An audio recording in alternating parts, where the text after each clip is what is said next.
I know what to sing. What are you gonna sing? You sing something. All right, girls, let's get in formation. That new Beyonce song. Who run the world, girls? Who run the world, girls? Why you want to sing a Beyonce song? Oh, you'll get it as soon as we get through this. Oh my gosh, that's a bad side. That's the two songs that came to mind. What came to my mind was "Feel Good in His Mother." Feel good in His mother.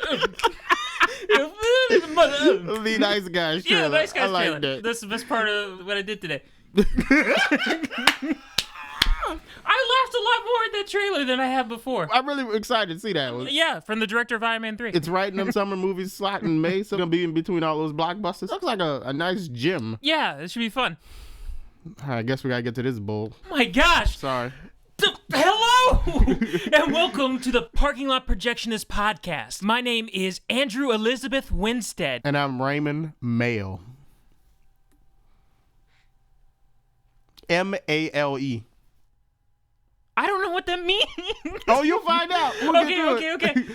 Oh, and today we just saw 10 Cloverfield Lane. Is this related to Cloverfield from 2008? Raymond, it is so C-I-N-O. I have no idea. Cloverfield in name only. That's what people say? C-I-N-O? I don't know. So Raymond! Oh, yes, sir. What is 10 Cloverfield Lane about? Let me calm myself, because I was getting ready to tell you what this movie was about. But 10 Cloverfield Lane is a drama horror mystery. And the synopsis, written by White Lord, is after also wrote Birth of a Nation synopsis. Thank you, White Lord. He did? I never read the Birth of a Nation synopsis on it. You must have read it. Raymond, I'm just joking because his name is White Lord and Birth of a Nation is about the Ku Klux it's Lord Klan. with the L-A-R-D. L-A-R... Lard. Yeah, Lard. Oh, Lard. Yeah, White Lord. White Lard. Yeah, I'm sorry. Okay, so he's... The synopsis here is, after getting in a car accident, a woman is held in a shelter with not one, but two men who claim the outside world is affected by widespread chemical attack. That's your synopsis, everybody. This movie stars John Goodman, Mary Elizabeth Winstead, John Gallagher Jr. That's it. This movie is also directed by Dan Trachtenberg. Wow. I have a few choice words for him. And written by Josh Campbell, Matthew Stucken, Damien Chazelle. All these are male names, I'm assuming, so I have a few choice words for those men as well. All right. What else has Dan Trachtenberg done, Raymond? Absolutely nothing. This is his first directorial debut. Well, congratulations to him. Oh, no, screw him. How did this do at the box office? I don't know. It's a weird question to ask. Yeah, this is a weird question to ask. I didn't check the box office. We're not this seeing week. this at our normal Thursday night time, y'all. We're seeing this the week after. We've been stuck in the world of Ubisoft's The Division. I can't wait to get back to that. But we took a brief detour, and we are back on the podcast to tell you what we thought of 10 Cloverfield Lane. I can't even deal right now. All right, you ready to kick this thing off? Yeah. Should I go? Sure, go ahead. Okay, we start off in Baton Rouge, Louisiana. We pull into I think it was New Orleans. Oh, Baton Rouge, New Orleans, Louisiana. On the right was the World Trade Center. Oh, I just saw the double bridges, and I assumed it was I know. Yeah. It was New Orleans. That was the connection between the West Bank and downtown. So it's New Orleans, Louisiana, posing as Baton Rouge, Louisiana. Because at the end of the film... Or you could say that the other way Because at the end of the film, she had a choice. To go Baton back Rouge to or Houston. Spoilers. Yeah. It's New Orleans pretending to be Baton Rouge. But on the right was the World Trade Center building. All right. Raymond bringing the knowledge. Mm-hmm. I'm bringing the knowledge. We pull into... I'm about to drop a whole lot of knowledge. I'm sorry. Oh, dear. We pull into Mary Elizabeth Winstead's apartment. She's a young woman named Michelle. Violin playing right now. That's exactly... Like, I am being lulled almost to sleep during this montage of her...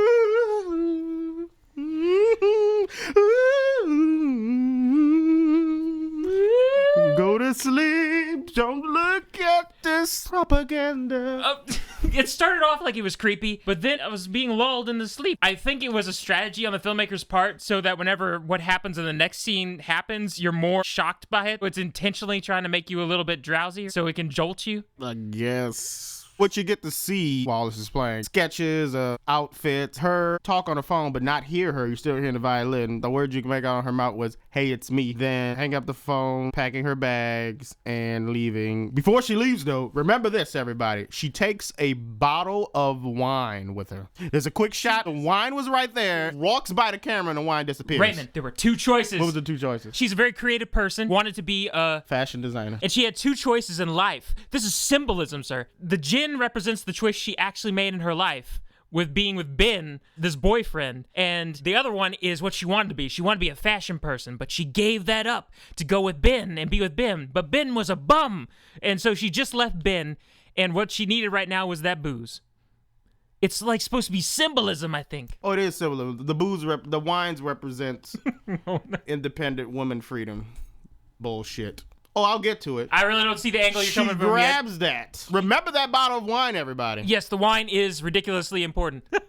So she goes off driving by herself in the Louisiana countryside through some farmlands. It's late at night. Ben, her boyfriend, who she just left the engagement ring back at the apartment and just abandoned his butt, packed up and went to town. That's your symbolism right there. She abandons Ben. And all Ben says when he calls her on the phone is, hey, we just had a fight. We can work this out. Come on back. And she totally ignores him. Was Ben played by Bradley Cooper? Yes. I was getting ready to mention that as well. I thought it was Bradley Cooper. I was like, this voice sounds so familiar. And then by the time she hung up the phone, I was like, is that Bradley Cooper? It was in the credits. Ben was Bradley Cooper. See, I didn't pay attention to the credits because I was too wrapped up in what I just saw. Bullshit. Okay. Whoa, calm down. She's driving down the road, very distracted. We're in very extreme close-ups of her face while she's driving down the road. And then all of a sudden, loud noises. She gets hit by a car. Oh, before she stops at the gas station and a truck pulls up behind her. She gets weirded out. Ooh, what's gonna happen? Then she drives off. Why was she getting weirded out by the... You would have thought something already happened. Like, is Ben in the CIA and might have people tailing her because she left him? Oh, what already happened? We'll get to that scene. She's very jumpy about certain types of people. We'll get to that. Okay. I'm starting to realize a little bit more where you might be coming from, but I'm still very interested to see how you make the connection. She explains this. Well, Mary Elizabeth Winstead got hit by a car very, very loudly, cuts to absolute silence for brief shots of the credits. Paramount Pictures presents, and then bang, bang, bang, bang, bang, even louder and louder. A Bad Robot production. 10 Cloverfield Lane. Did it say Cloverfield? It said Cloverfield first, and then lines went up and said 10 Cloverfield propaganda. All right. Well, she wakes up and she's in some sort of underground, bricked off room, some sort of She's in cellar. a basement. Her tank top's on. She's in her underwear. Pants are off, folded nice and neatly in a corner along with her cell phone. She's got an IV drip stuck in her arm. She's not worried yet until she feels something, and then she takes off a blanket that was covering her legs, realizes that she's chained to the wall with a cast around her head, a little muzzle or something around her leg, muscle around her leg.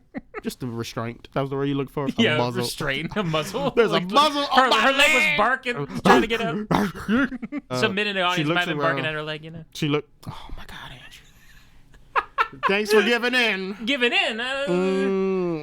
Well, whoa, okay. She looks around the room. There's no windows. Rips the IV out of her arm. Because, you know, she don't need that shit. There's a reason somebody hooked you up to an IV if you wake up. Well, please don't ever do that, anybody out there. She did some fake crying first. Oh, I'm crying because I'm saved in a basement with an IV. Well, the chain would make some people concerned. Sure. I can give you that. The chain overruled the IV, so she freaked out. Probably think, okay, there might be pumping something else inside me before I fluid. Yeah. So she used the IV pole to grab her clothes and cell phone, tries to make a call, no call. All of a sudden, now, pay attention to this part, because it doesn't ever happen again in the movie. Oh, it happens one other time, where you hear the door open. But at this part, you hear, doom, doom, doom, doom, and the door opens. And it's John Goodman's character. Walks in, sets some food down for her. She looks at, I don't want that. You got any pizza? No, bitch. This is what you have in a day. You were in an accident. You were very injured. I don't understand. Because you're in an accident and you're very injured. What do you mean accident? What happened? Just eat your food because you need fluids. What are you talking about? Okay, bye. Wait, John Goodman. Yeah. John Goodman leaves. This is what the film does. She starts hearing stuff above her. Thinks she hears cars. Freaking out. She's like, let me out of here. He comes back. He gives her the key to unlock restraint, and he says, here are some nice crutches. Learn how to walk on those things. You were pretty badly injured with your leg. It might be weak for a few days because the IV drip and everything. You're low on fluids. So I'm being a nice guy. I'm letting you unlock. I'm just going to lock you in here because I'm not sure if you're a good person yet. So, giving her the key to unlock her restraints, she just assumes, okay, I gotta kill this guy. So she makes a shiv out of her crutch, waits for him to come downstairs. Oh, she puts her jeans on, by the way. You can't see her underwear anymore, everybody. She makes a shiv. She waits for him and waits for him and waits for him. She grows a beard while waiting. Nothing happens. She shaves, decides to reach into her pocket and pull out a book of matches. Was there any indication in the film beforehand that she was a smoker? No. Why did she have a book of matches in her pocket? I don't know. So, she takes the book of matches, takes some sheets, lights it, sets it inside the vent, waits for John Goodman to come downstairs. I think you hear the footsteps this time around, too. This is the last time you ever hear footsteps from John Goodman ever in this movie again, ladies and gentlemen. From now on, he's a telephaser and just shows up, starts talking off screen right before the camera cuts to him. He comes in, she tries to shiv him, he blocks it, he grabs her, and here's another stupid thing. He came downstairs immediately. There's a fire, Andrew. Now, wouldn't you have a fire extinguisher when you come downstairs? He didn't have a fire extinguisher. What he had in his hand immediately was knockout sleeping needle. You know what I'm talking about this? Some nightshade, some knockout gas needle. He knocked her out. Okay, you want me to defend it? Go ahead, defend it. I would assume that he knows.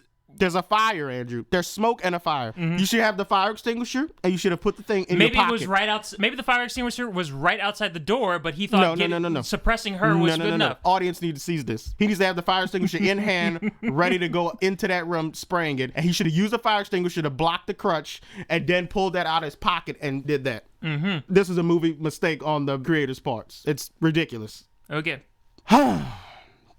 You good? You don't want to try it? Try it? Think of anything else for the defense of it? Are you good? You good? Okay. Continue. I was making sure.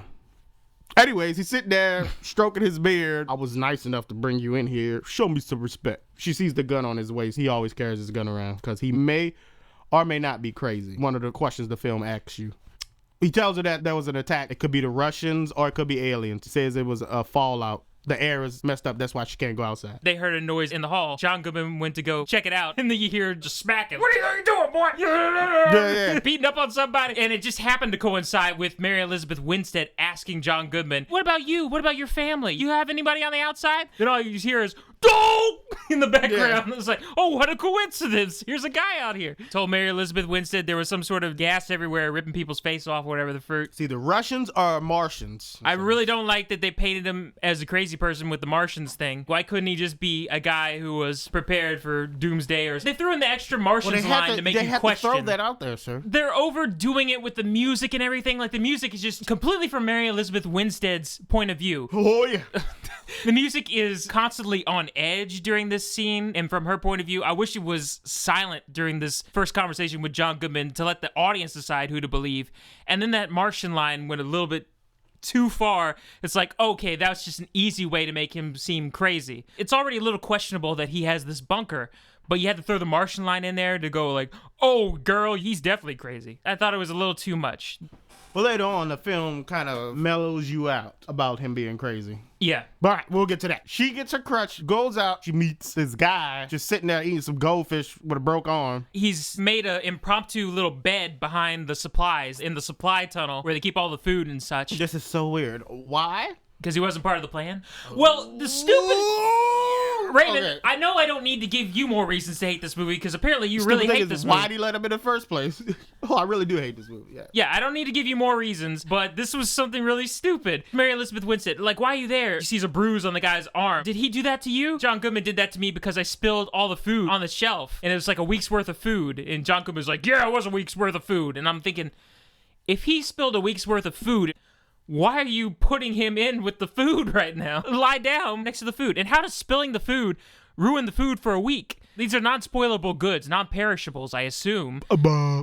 Obviously, these got to be non-perishables. How does he ruin food by spilling the shelf? Was it just liquids? The audience stupid. They don't know that non-perishables don't get spoiled by falling off the shelf. Okay. You stupid, audience. You just stupid. Oh, my goodness. She got matches, and you don't know why. She not a smoker, but you stupid. Just believe it. Maybe she likes to burn candles while she makes her little sketches. So she has little I wish we got to see where she lit a candle while she was doing some sketching.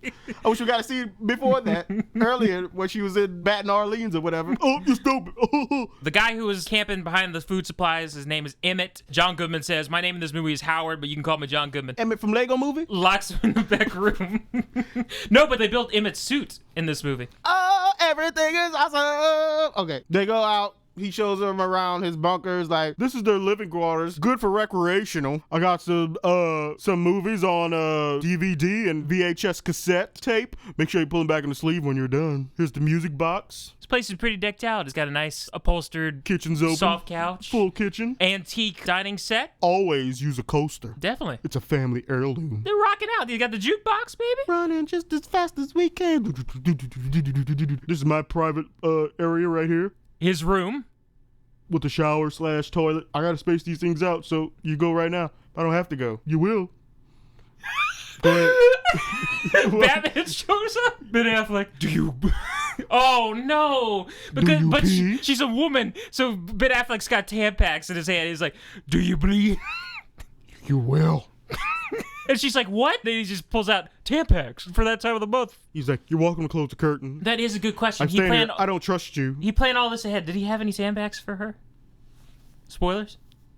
I'm going to say this is a good yes, debate. because of what we find out about him. I'm going to say yes, somewhere in there he did have that. Well, spoilers. He refused to say the word woman, so he still feels like she's a little girl, maybe. Oh, yeah, that's his big, spoiler. That's what makes him crazy. They told more information about the radiation outside, the reason that they're down here, and the filters. Emmett said he helped him build it. Mary Elizabeth Winstead was questioning whether or not this story was plausible. Did he lie to you too? Were you kidnapped? No, I was building it. I was a contractor. I came out here working on this thing. How do you believe his story? It's like, because I saw it myself. I saw a big red flash. It's like nothing I've ever seen before. I'm not describing it right, but it looked like CG. Some CGI appeared in the sky. I was so scared. So I ran here because I knew he had this place. I knew he was right about everything. I had to fight for him to let me in. Till I broke my arm. She said something to get into his head. You're a stupid little boy who doesn't know anything. She raised some point that had him questioning something. Yeah, the film is constantly asking you these two questions that reveal these two main plot twists of the movie. Constantly banging these questions on you with stuff that's happening, which is he crazy? And what's outside? Who or what is attacking us? I really can't remember what she did to make him doubt John Goodman before the dinner scene. It doesn't matter because he's a gullible little boy who believes everything the alpha male tells him. Okay. Mm-hmm. They have the dinner scene, huh? He comes downstairs and is like, dinner's ready. Oh, before that, whenever they first come out, she gets ready to fall, and he grabs her arm, and John Goodman goes, no touching! So he doesn't like touching, and you need that for this scene. Okay. It could come across that John Goodman's defending Mary Elizabeth Winstead's honor because this unknown Emmett guy is trying to grab Mary Elizabeth Winstead's arm. She slipped and was about to fall. He was helping her. I didn't see the slip. Yes. That's why he grabbed her arm. Her crutch slipped. She was able to catch herself, but he hurried up and grabbed her arm in case she fell. John Goodman freaked out about grabbing the arm. So Ray freaked out about being held by Finn's arm. Oh, that's because he kept doing it. This guy did it one time. He was helping her. Ray didn't slip. She slipped. He was being nice. Oh no, Raven's freaking out. So that was another indication that John Goodman was crazy. Okay, dinner scene. We're sitting around the dinner. John says, how's that sauce? You know, I'm not a great cook. Megan was a good cook. You know, I think he explained that Megan was his daughter to her. He had a daughter named Megan, everybody. The mother turned her against. She moved to Chicago, I believe he said. Yeah, Megan always wanted to be a fashion person too. Humans are such weird creatures. Wanted to go to Paris and stuff. What the fruit is happening right now? That's what he says. What the fruit is happening? That's what he says. I thought you were just losing it. No. Which you are. That. But no, I'm not losing it. He's losing it. And he goes, after he says that, she turned her against me. She moved to Chicago. Humans are such weird creatures. All right, you want to do Disney? Well, the dinner scene's the best scene in the movie. It's like the funniest scene in any movie I've seen in a long time. John Goodman is this alpha male who's completely pissed that Emmett is in this shelter with him and Mary Elizabeth Winstead. They're sitting across the dinner table. John Goodman's on one side, Emmett's on the other. Mary Elizabeth Winstead's eating in the center. They're all eating spaghetti. It's like, what do you think of the sauce? For some stupid reason, Emmett decides to provoke John Goodman. Sauce is great. I guess he didn't know like the actual rules of this guy yet. Well, I mean, now I'm defending the movie. No, he worked with him on building this thing. He should have known this guy was thorough about certain things. So, yes, she purposely provoked John Goodman. He didn't do it. He was just trying to make dinner conversation. He said that if I was in an apocalypse, a turd would taste good too. I guess that is provoking. How does that not provoke John Goodman? He said that your sauce tastes like turd. No, he didn't say it. Yes, he did. Okay, let's set this up. Okay. I'll frame it right. Okay. I'll frame it right. Okay? He said, this does taste good, but I guess being in an apocalypse, even a turd would taste good. Well, you didn't. Okay, so he didn't directly call it a turd, but you could imply. Before this, though. You could imply. We forgot a part before this. Oh, what? John Goodman asked, how's that sauce, by the way? I'm not a good cook. Megan was a great cook. You'll learn to cook. Yeah, you'll learn to be a good cook. Ching. So that was the big whoa for the audience there. It was amusing. It was his evil man plot to get her in the kitchen. Emmett starts talking. Yeah, sauce is great, man. It's the best sauce I ever had. Are you trying to be funny? And Emmett was like, no, man. I mean, post-apocalyptic, considering the alternative, you know, could be eating a turd. Would probably taste good, too.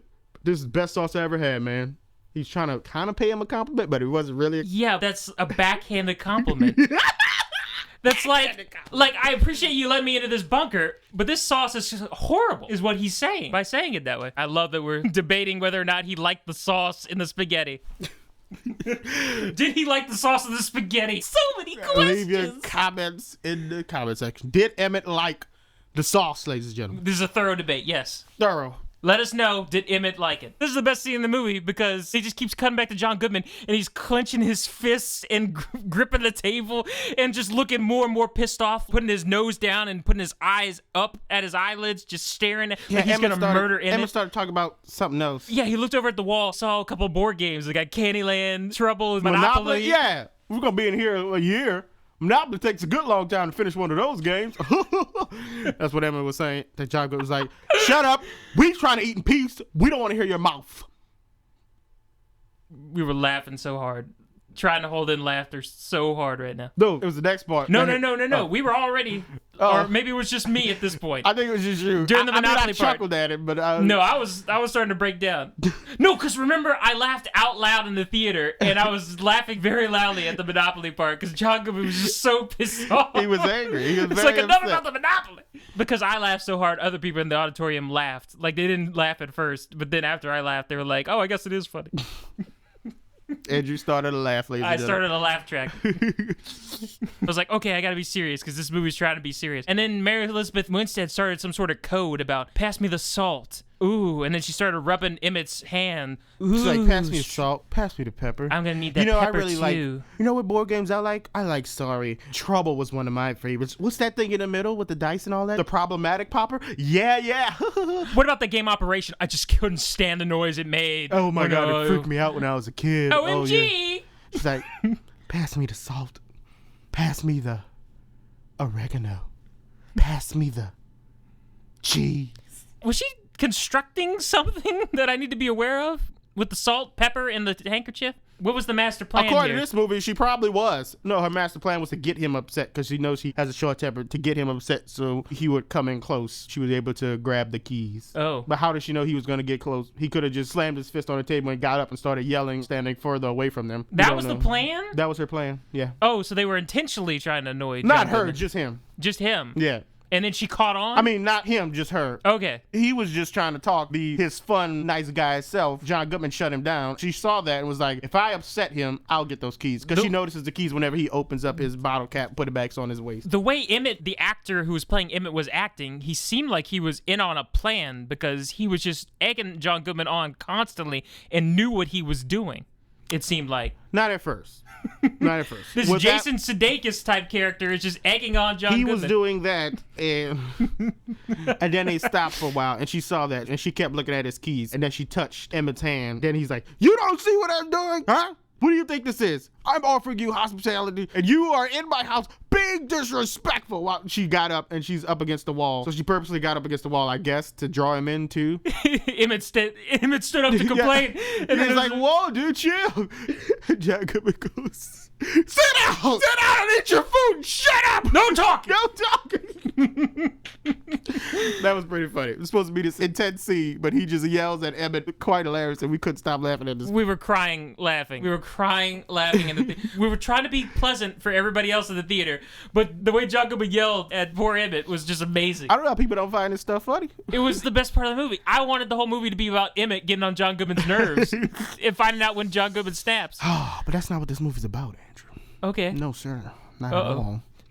So Mary Elizabeth Winstead picks up some sort of wine glass or something, but not the wine glass from the beginning of the movie. Another one? Oh, the bottles they were drinking were some kind of fruit drink inside of the bottles with the little cap that's on. That's why he had the little thing to open up the like a beer bottle. It was like a beer bottle. But it was shaped like a beer bottle, but it had fruity drink inside that they were drinking or whatever. Who puts fruit drink in a beer bottle? They have that, sir. That's how it used to be back in the old days. Still have Those that. does keep it nice and cool. I do like drinks out of glass containers. Mm-hmm. It's just probably too expensive. But you can recycle those too. I would prefer that over aluminum. What do you think? This man has sidetracked. I don't care. Come on, you got to have a stance on this, Raymond. But right now, at home, I'm drinking out of plastic cups. So Plastic cups. See, they say plastic's not good for you. Who says that? And why is plastic not good for you? It's not going into my body. Well, apparently little residual pieces of plastic, like little cells. The plastic cells are going to... There's so much other terrible little cells from around the world that probably go into my body unknowingly. But I got to be worried about this plastic. Hey, go green. Oh, God. Anyway, she grabs his keys. She's holding it slightly. He's like, all right. Yeah. And he just goes on, "Where are my keys?" So she grabs the bottle, smashes him over the head, and runs upstairs to open the door. I guess we forgot to explain that she... Originally, during the scene where he was introducing the whole layout to Mary Elizabeth Winstead, he took her on her crutch and said, "Time for you to meet Franklin or Maud or whatever the fruit. It's time for you to meet JJ and Abrams." So she goes up, they open one of the airlock doors, let her go up to the other one, look through the window outside to the farm, and you see two dead pigs that are butchered, but you also see his truck, and his truck's got blood on it. And then suddenly she remembers in a flashback. It was the color. I think her car was red. It was the paint of her car. That's what that was supposed to be? It wasn't blood. So she flashed back and she remembers his truck hitting her. That's what it was. Because her car was red. Uh-oh. If that's what you want, like I'm looking at red splattered across the guy's car, I'm assuming it's blood. If you want to make this point, make her car a color that's not the same color as blood. There you go. If she had a blue car or a green car and there's green scraped across it, I was like, oh, I think I get it. His truck was a nice light yellowish beige kind of thing, so you could put any color against it until it was a different color. Well, it's because I just looked at the dead pigs, the butchered dead pigs or whatever the fruit. They were like... gored. You could tell they were chemically done because they were blackish as well. So you could tell it was like a chemical thing on them. Blackish, it could be just crusted over blood because blood can get pretty dark whenever it's crusted over. Yeah, but in movies, whenever you see a butchered pig, and it's still freshly butchered. Freshly butchered pigs. Okay. So it's been there for a while. Oh, God. Don't defend. It was the chemical attack that he was explaining. Okay, these pigs was introduced to some chemicals, and that's what happened. But she also sees his truck. The paint of her car was on it. And then suddenly she remembered something that she didn't see, which was that he hit her. Yeah, she saw his... Wait a minute. She saw his in her mirror. She remembers this. She remembers something that never happened. Yeah, because we didn't initially see the car slam into... Okay. Grabs the keys, runs upstairs. She gets through the first airlock door, seals it so John Goodman can't get to her because she's got the keys. Don't open that door! About to open the second door to the outside. It's dark outside. And she sees a car with his headlights on. There's a car! Hey! Instead of just opening the door, she's yelling and banging on it. Hey, I'm in here. It's like, no, you got the keys, Mary Elizabeth. What are you doing? Hey! And then she decided to see what happens arbitrarily. Hey! Oh, yeah, she gotta wait to see. So all of a sudden, this two-faced woman just slams against the glass. Let me in! Oh, I'm not a zombie at all. It only touched me a little bit. Let me in. Let me in, you bitch! She starts headbutting the glass. Thought she was gonna get in. Maybe the chemical also makes you go crazy too. It's like the Happening chemical, because that woman in the Happening, she started busting her head through windows too. Ooh. So this is the same universe as M. Night Shyamalan's The Happening. It explains what happened to the plants. See, these things came down and sprayed the plants, but we're getting ahead of ourselves. It causes the happening that makes people commit suicide. It's all connected. Oh shit. The Shyamalan universe. What is the Abrams universe? Abrams doesn't have a universe. He jumps around from universe to universe. But he had the Lost universe and a Fringe universe, I think. We're his.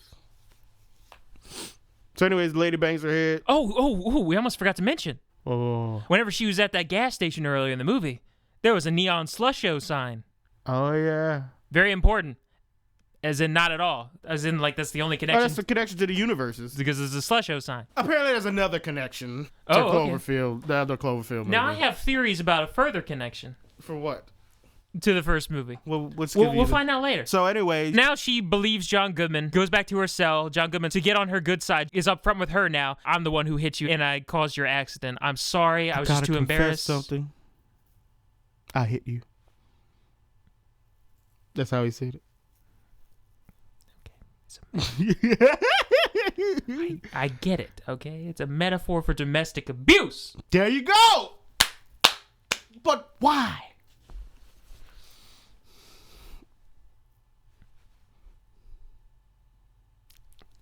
Okay, I guess you're gonna tell me why later. Oh yeah. Okay. I like this. I like that pause. I hit you. I'm sorry. Be upfront. And so she's processing this like, oh, the guy really was telling the truth. There really was some sort of an attack. That lady proves it. I can trust this guy fully now. And then they go into a huge montage where everybody's playing the jukebox sound, putting a puzzle together. For the montage, we gotta talk about this one scene. What happened before the montage? You're right. Well, we got two scenes to talk about. Well, one was, hey, you might have been slightly contaminated. You go take a shower. Here is my daughter Megan's outfit. Yeah, my daughter Megan's outfit. Paris shirt you like to wear. Showed a picture of a girl, by the way. Oh, this is my daughter Megan. Early on, yeah. I used to make fun of her. Like, what do you want to be when we grew up? She said French. Haha, we laughed. So he makes her sew up his wound, have a little connection kind of thing. He makes her drink a little alcohol that he distilled himself so she can take the edge off. He flash freezes the alcohol in a metal can. He says, little trick I taught myself while working in the Navy. I used to work on satellites. Wink, wink, nudge, nudge. That's the other connection to the movie. I don't get it. The satellite fell at the end of the other one. And also, they do a quick zoom in on this scene. Later on, IMDb told me why. And I'll tell you. Okay. She patches him up. Then she has a scene with Emmett. And their backs are both to each other's walls. He's outside in the hallway in his little makeshift by the supply. She's in her cell with her back to the same wall, and they're having a heart-to-heart conversation. Emmett tells about how back in high school, I was really fast enough to run away from my bad grades. I got a scholarship to university, and I bought a bus ticket, but I didn't go. I didn't buy one for the next one. I just went and got drunk and, wasted away. I was just nervous. I was just scared to go out and experience new things. And she's like, I know how you feel about being scared. When I was younger, my dad used to beat the hell out of me. My brother took the blunt of it, though. I saw this girl in a store once. Her dad was yanking on her arm. I wanted to do something about it, but I didn't. I was so nervous. And then she tripped, and it threw him off balance, and he hit her. And I just froze up, and I ran away. That's what I do. I run from my problems, just like she ran away from Ben early in the movie, which explains why she's in this situation now. So, there you go. Character development. And at the end of the movie, spoiler, she doesn't run away from the problem. She was running away. No. Oh, yeah, at the end of the movie she does. The very end of the movie. But another spoiler, we don't get to see that special ability. Okay. It was explained in the scene, and we don't get to see it. What special ability? Well, I was spoiled, but... Well, don't spoil it. If something's explained in the scene, what was explained in the scene? I just said it. It has to do with the character Emmett. He was very fast, sir. He could run really fast. I'm just going to say it. Why wasn't he in the climax of this movie? He could run really fast. Okay. Obviously, he was meant to do some things while running fast in this movie. He had a broke arm. His legs weren't broken. He was going to shine. But he didn't. So let's move on. You're annoyed that his backstory was that he was a runner and they never Why paid did off? we tell us? Yes, it never paid off. Not at all. We didn't need to know it then if it doesn't pay off. It's about his regrets. I guess it kind of set up her backstory. It was about his regret in not going after and pursuing opportunities. The problem is they set up an entire climax with this action sequence that obviously this thing could have paid off in. But for some reason, they went along with destroying him for some reason. Spoilers. I know, but that's what my problem is. Your climax of the movie was this big piece. Obviously, in this piece, he could have did something. You gave me his ability. It was not meant to be shown. All right, so whatever. Well, back to the middle of the movie. There's a happy montage of them getting along because she believes John Goodman and what he's saying. Behave. Sorry. That's from the trailer, but John Goodman's like twerking or something. Oh, he does twerk at this point. Oh, I know when he twerks. Okay. Raymond will give you a full twerk report whenever that happens. I'll tell you the twerk report. Anyways, they're building puzzles together. Having a gay old time, making sandwiches with mayo. And peanut butter. Ew. All three of them really bonding, getting along. Bonding, playing The Division. At the end of the montage, he's like, man, all the pieces to this puzzle, some of the pieces are missing. That sucks. This cat's got one eye. Guess he's a pirate cat. Ha ha ha. Then the lights start shaking again because the movie's got to remind you that, hey, there's something out there. Air filter gets cut off. John Goodman's like, oh no, that's bad. You got to get up there and do it. You're the only one small enough To get into the ventilation shaft. ventilation shaft. They have to send Mary Elizabeth Winstead into the ventilation shaft to go into a separate room that controls the power generators and that can flip the power breakers to get the fan ventilation Something was back on. blocking the thing. He tried to pull on it. Did they ever But explain? We never found out. Okay. It seems like it would be like a reveal of what that is. That's what I thought too. Especially in the climax of the movie, whenever something's happening, maybe they should have been something in the vent. Maybe the movie had to be PG-13 so they couldn't show what was in the vent. Yeah. But anyway. She's crawling through the vent. He's like, how you doing out there? And his face is at one of the vents just looking at her through the crate. Like he stood on a stool or something to look at her through a vent. you know, whenever you're talking to the ceiling, Well, I'm glad that's all I need to know. That's a part of the effect of it. So she crawls through, gets out. He's like, turn it back on. You gotta turn it off, turn it on. Again, goes in, puts her hand down on an envelope from a satellite company, which apparently the same satellite company from the Cloverfield movie. Yeah, that was the connection there. Whoop-de-doo, Basil. She turns on the thing, sees a hatch at the top of this ladder. She climbs the ladder, being curious. Let me go see what's going up here. See the sky. Oh, that's a scratch here. Let me move this just a bit. The word help is scratched into the glass with a fingernail because towards the P part, there was blood. It makes you wonder if somebody's in a dire situation like this, scratching help, would they know to put it backwards so people can read it from the outside that way? Do we need to get into a discussion of whether or not you can maintain your intelligence in panic situations? Well, according to this movie, certain people have that ability. And one being our very own Mary Elizabeth Winstead. But okay. She jumps down the ladder, sees an earring, picks it up, goes back downstairs, talks to Emmett. Like, Emmett, he lied to us. He lied to us, Emmett. Look at this earring. Somebody was hurt. Somebody was trapped in here. Is that blood? Yeah. Yeah. This belonged to his daughter, Megan. She pulls the book where he took the picture from. Here, look. That's not Megan. That ain't Megan. What? What do you mean? That right there is a girl that went missing a few years back because he remembers this. Some reason. I guess it's a small town. I'll give him that. Was it a small town? Some girl named Barbara. That was her name? I don't know. Barbara. We're going to call her Barbara. Barbara went missing. Look. And she puts the earring next to the picture. It's the girl's earring. Ooh. She just happened to be wearing this exact same earring for her. Was she getting her school picture on the day that she got kidnapped? Ooh. And how did he get the picture from the school if he's not authorized to get him? Why is he still... Ooh. So what's the deal? So many questions. Wait, so many questions. Why would he keep that photo?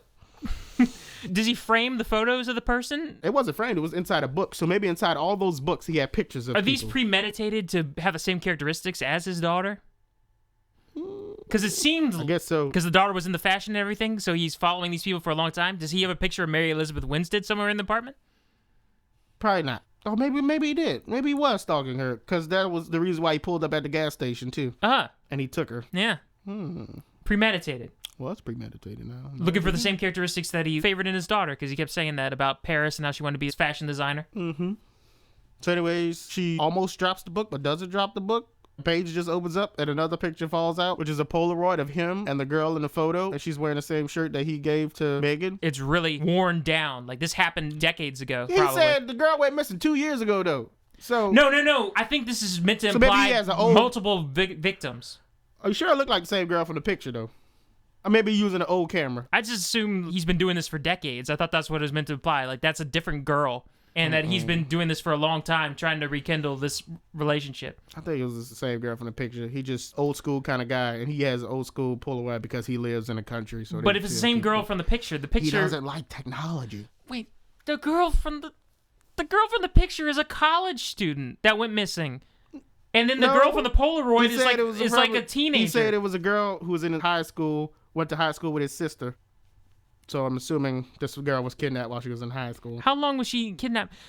The Polaroid he said 2 years versus ago. the high school picture.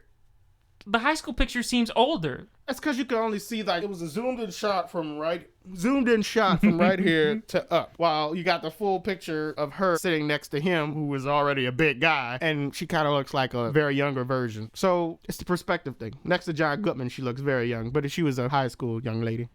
I think it's more intimidating if it's another person, though. Like, he's been doing this for a long time, playing this game. I really don't care. Oh, okay. If you want to be another person, it can be another person. It's another person. He's been doing this for years, everybody.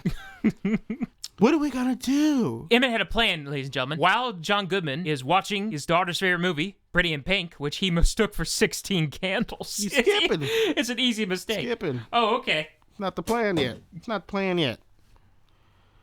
Emma's just sitting downstairs doing whatever. She comes in and is like, here, I have a plan. Shows him a magazine. What's this? 10 facts about sex? No, this. She's like, I think I can only make one, though. So that's when Emmett goes. Go ahead.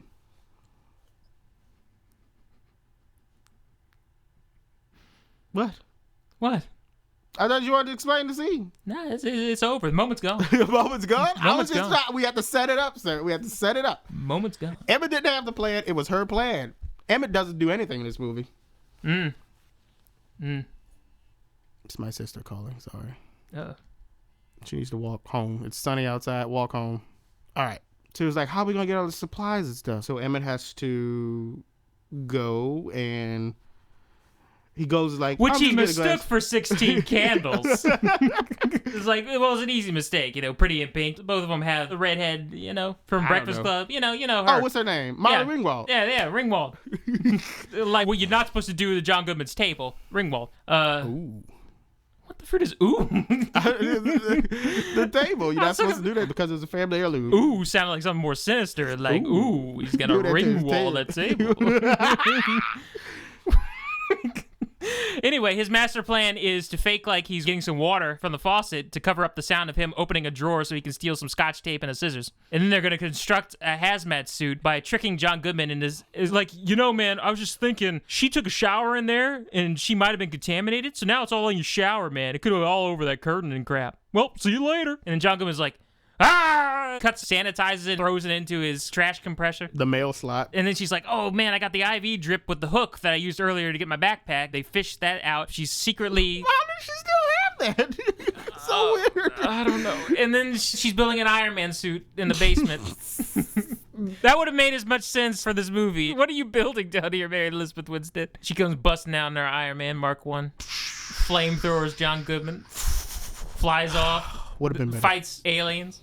Spoilers. Would have been good. Oh, dear. So she's doing a constructing of her hazmat suit. I know what the next important thing is. John Goodman's like, hey, can you two help me with something? Yeah, we might as well skip to that now. Yeah, what else happens? Nothing happens. Nothing. I guess they were sitting around the table playing a game. One night, they were feeling especially worried that John Goodman was catching on to them. Why would he catch on to them?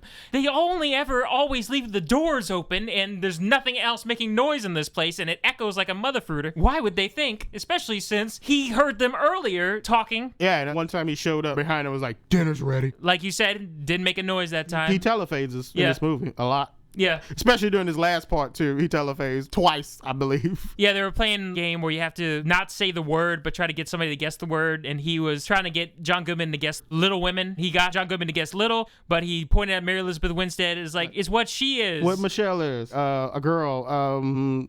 A girl. She's older, and like, so... a princess. Time up. It's woman. A woman. Oh, a woman. Oh. Sorry. My turn. I know what you're doing. I can see you. Emmett's like, what? What are you talking about? I know what you're doing all the time. What? You God? No. What? I know everything. John Goodman, I'm not planning to take your gun. He's Santa Claus! He's Santa Claus! Way to go, Michelle. But it was Emma's turn. I'm keeping that point. That's right, you should. Because of that brilliant performance by Emmett, John Goodman caught on that something must be up, and so he went searching for his supplies and found out these things were missing. Can you help me with something? Come in here. Hey, front center you. And he goes up to a cabinet, reveals a secret compartment, tools in it, and a giant barrel. What's in the barrel, I wonder? Ooh. They drag it into his private quarters. She does most of the lifting because Emmett has one arm. They kind of just waddle it. He could have done this himself if he could have waddled done it himself, but he wanted them to do it. It's more of a sinister, set up your own demise kind of thing. He's got gloves on. Why has he got gloves on? All right. What have you two been up to? You know what this is? It's called dip. Any tune that gets on my nerves goes in the dip. What were you doing with these? It was a box cutter, some scissors, and some tape. He dumps the supplies into the dip. The supplies disintegrate to prove these chemicals are for real. The dip is for real. Emma was like, she didn't do anything. I did it. I wanted to build a weapon so I could take your gun. Because I want her to respect me like she respects you. You know? I'm sorry. Meanwhile, the music was like, and when he got to, I'm sorry, the music shut off. And then Chaga was like, you're sorry? Yeah. Okay. I accept your apology. Bam! Shot Emmett. Mary Elizabeth Weinstein freaks out in the corner. Shot into your ears, loud ringing noise. It's okay. You heard him. He was going to build a weapon. He was going to hurt us. Now it could be just you and me. Like it was supposed to be. Like it was supposed to be. But why did I let him in the first place?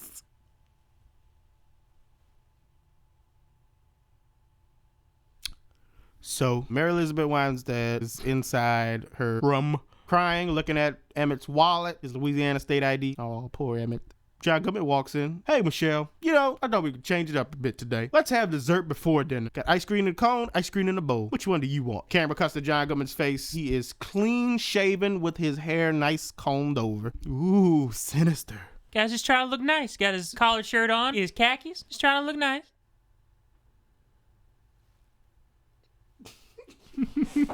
He get all dressed up for the occasion. He's excited. First night alone. Just shot a man. Guy is just trying to clean up, man. He felt a little dirty after what he had to do. You don't want to be living in the apocalypse with some douche who's trying to kill you. Maybe he let him in the first place because he was the contractor who helped him build the place and he felt a little bit of guilt. Still doesn't make sense. Why would we feel guilty? He's a psychopath. It just doesn't make sense Is for he a Emmett to be psychopath? there. At this point, we know he's a psychopath, Andrew. What makes you think he's a psychopath? The fact that he had pictures of this girl who was not Megan, his daughter, and he shot a man. He was defending himself. The guy with the broken arm? He was defending himself against the guy with the broken arm. The guy made his intentions that he was going to have a weapon and he was going to assault him and take his gun and be the alpha male and take his surrogate daughter figure away. He was protecting his home. But the audience knows that Emmett was lying about that. John Goodman doesn't know. Why are you defending John Goodman in this scene? I'm just saying, John Goodman didn't know, man. This man threatened the livelihood. But he took John Goodman knows a that woman. There is gas out there. I cannot be in here with this crazy person. They know now that he lied about his daughter, that he takes women over decades, as you put it. From John Goodman's point of view, that guy was plotting this whole time to take Mary Elizabeth Winstead away from John Goodman. No reason to shoot the guy. What else are you supposed to do? He can't open the airlock. What else are you supposed to do? This man confesses that he was going to murder you and take your gun. What were you going to do? What was John Goodman going to do? He could have went off on a fit like his crazy self and started attacking him. And then we could have had a nice scene where Mary Elizabeth Weinstein interfered and a boat could have escaped. And once they got out, they realized the air wasn't contaminated. And then we could have got the nice climax, whatever this was, with Emmett doing his running abilities. They try to set him up as a smarter villain, though. Well, no, we just had to shoot him. A smarter villain? Yeah, like a smarter villain. Why don't you just shoot him? This guy said he's going to murder you and take your gun.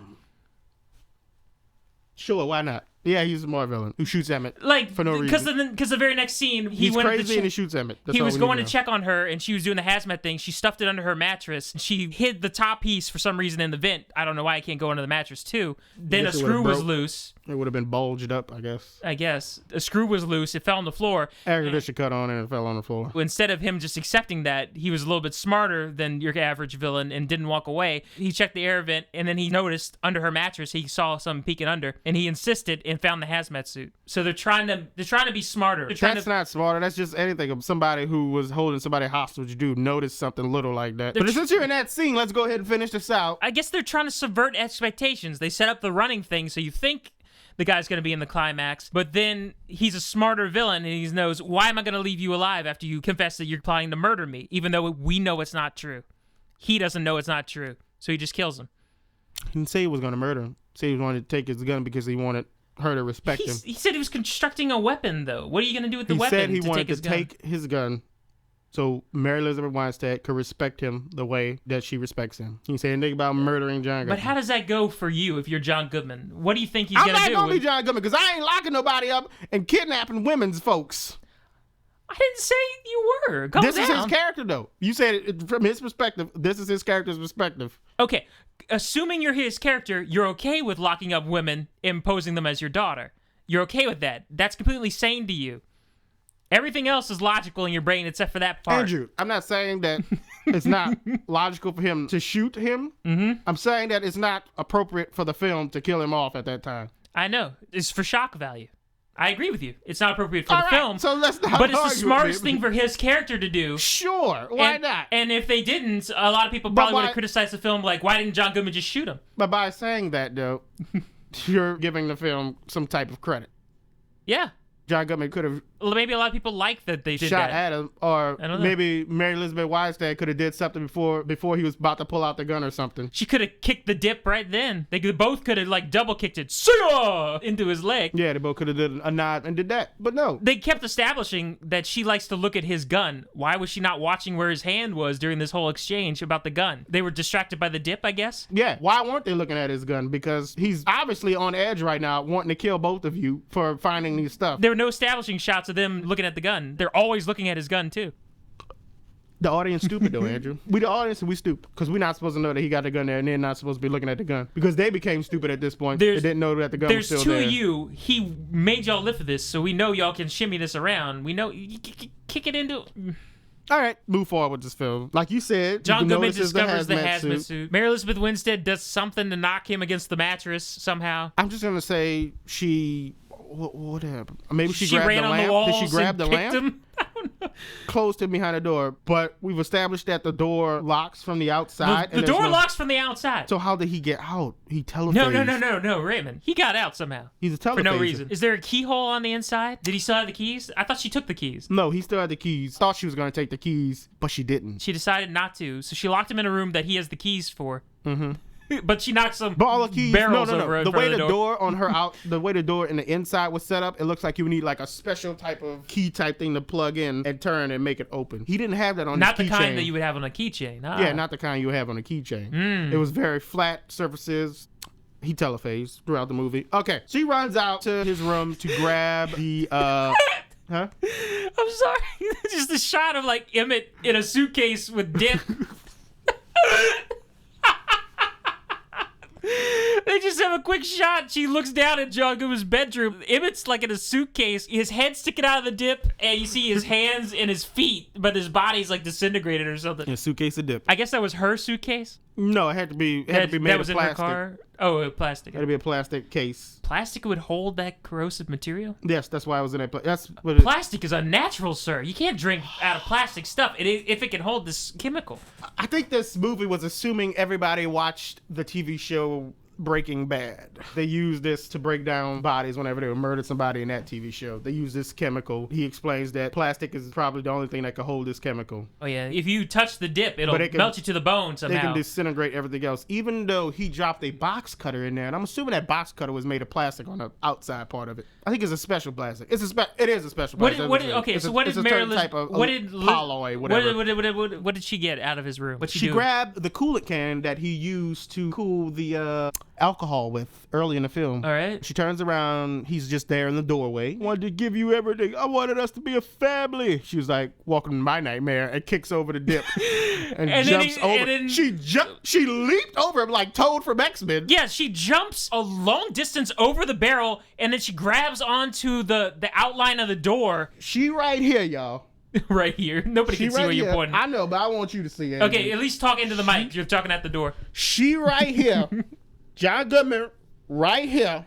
Okay, how far would you say that is? They got on the outside tile and a little blue dip thing covered for the carpet on the out part. She made the leap after she kicked over the can. She jumped over John Goodman's body and over that tile, that extra tile, which is about an extra 3 feet, and onto the carpet. What about it's her superpowers? What about the monkey? What about the monkey bars thing she did? Why was there a monkey bar? What did she grab onto? The little part up there? Yeah, the door frame. Somehow it held her whole weight. She's light enough. She somehow got a firm. She jumped. Special woman weight. That's why. She jumped over the barrel, grabbed onto the door frame, and used that to swing herself with enough momentum to jump to the other side of John Goodman. She didn't slip. Her nails were long too. So how did she grab on? She kicked the huge barrel of acid into the living room too. So she had to clear that whole thing, like you said. Wait, she kicked the acid thing at John Goodman, and it touched John Goodman's feet, and his instinct is to fall forward? Why would he fall forward? Wouldn't he try to get out of it? What made him collapse forward into the acid? Top part of the barrel touched his feet. I don't know. I don't care. I don't like this movie. He falls forward into the acid that we established is supposed to disintegrate human flesh down to the bone upon contact. Falls down into this. Oh, I guess that's the end of John Goodman's character. And then the acid hits a nearby lamp wire and sets it off. And so now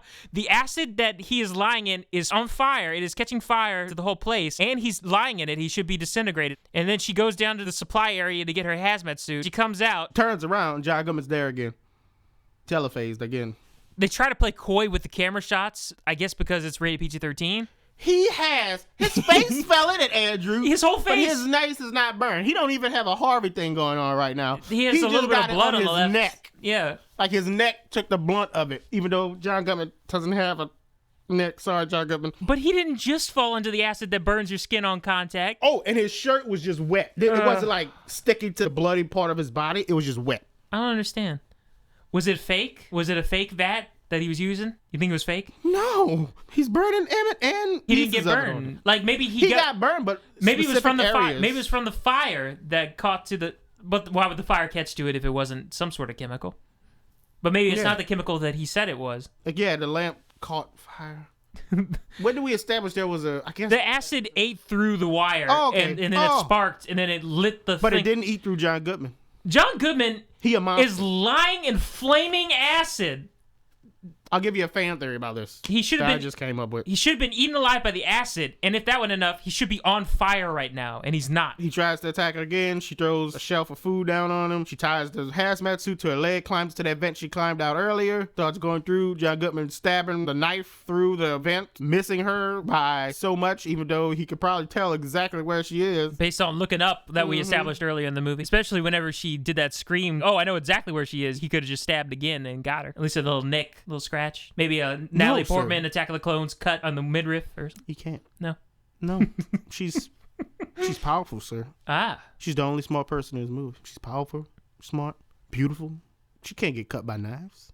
She gets out, puts her hazmat suit on. She tapes it closed, uses the freezing can, freezing the lock, starts banging on it. Gung, gung, gung. It's not working. Freezing it some more. Gung, gung, gung. Finally, it breaks. She gets out of that hatch, looks out, and it's like evening time. There's a little bit of sunlight, but there's not a lot of sunlight. Dusk.